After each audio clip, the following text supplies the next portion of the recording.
Thank you, Presiding Officer. I'm pleased to speak and I've enjoyed hearing many of the members' contributions this afternoon. I add my support to the UN's International Day of Persons with Disabilities, which is a chance to reflect on how we can ensure that disabled people have freedom, dignity, choice and control over their lives.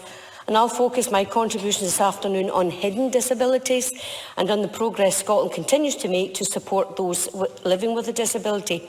Presiding Officer, the impact of living with a non-visible disability can be very slight, or it can have a huge effect on someone's life.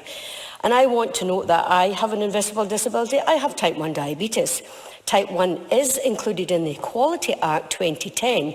And I know that there are people with type 1 that don't consider themselves as having a disability. But it does mean protection from the discrimination at work or at school due to their diabetes. And it's hard and it can be challenging to manage blood glucose wherever your work takes you. And it is worth raising this, I think, Presiding Officer. It is estimated that 70 to 80% of disabilities are invisible, and there are a wide range of impairments or conditions not visible to others. These include mental health conditions, autism and other neurodivergencies, cognitive impairments, hearing, vision, speech impairments and energy-limiting conditions such as fibromyalgia and now the pandemic long COVID. And I want to pick up on what Oliver Mundell mentioned in his intervention to the Minister earlier about the usual place in Dumfries, which provides people with different abilities, including hidden disabilities, education and training for employment. And I just want to again highlight the work of the usual place and re-emphasise calls for the Scottish Government to provide any support it can for the usual place.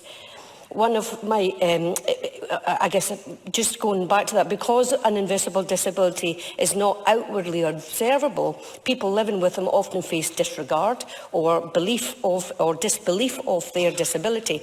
One of my councillor colleagues has MS, and she told me that a member of the public had a right good go at her, and he was harumphing right in her face because he didn't believe her to be disabled in the parking space outside the grocery store, just by looking at her. And she was having a good day that day with her mobility, and she used a disabled space so that she didn't overexert herself. And many people with invisible disabilities report unequal opportunities and difficulties accessing the services and support they need. Presiding Officer, removing societal barriers for people with invisible disabilities enables them to participate fully in day-to-day life, including work and education.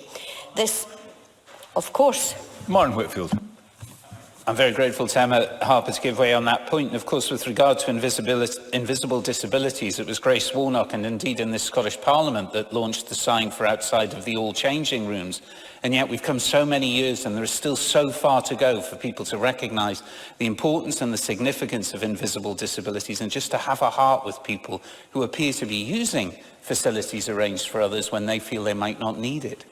Emma Harper, then give you the time back. Okay, thank you. Thanks, President. Thank you for that intervention. I know we had a debate recently where there was issues around facilities in our toilets for people, like for me, to put my insulin pump down when I need to change it, or people that have a colostomy or something like that. So I think we do need to be very cognizant of what our public services, our hospitals and all these places have as far as having facilities for people with hidden disabilities. So thank you for that intervention.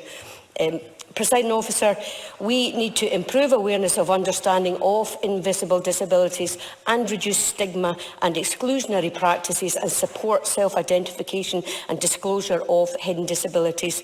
Disability charities, including Inclusion Scotland, state that accessibility standards which address barriers in built and online environments may improve access and inclusion. These include public awareness raising, such as extending the Not Every Disability is Visible campaign and persistent work to combat stigma surrounding hidden disability. So I would ask the Minister for assurances that those with hidden disabilities will be on equal footing as the Government progresses legislation to enshrine the human rights agenda into Scots law. Presiding Officer, social security is a human right. Being disabled or having a long-term health condition can come with a wide range of extra costs, and others have mentioned that as well already, such as paying more for accessible transport, equipment or therapies. The Scottish Government, through interventions like the Adult Disability Payment, Child Disability Payment and Carer Support Payment, wants to make sure that people with a disability and their carers get all the extra financial support they're entitled to. A nationwide campaign was launched in the spring to raise awareness of available social security, but also to help remove stigma around applying for the support that people are entitled to.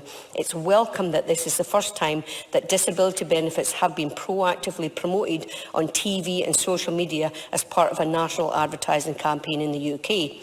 And as disability stakeholders have suggested, I would welcome an update from the Minister in time as to the success of these advertisements. Presiding Officer, as the motion indicates, if Scotland is to be a modern, inclusive nation we all aspire to be, we must respect, protect and fulfil all internationally recognised human rights. The upcoming Human Rights Bill seeks to do that.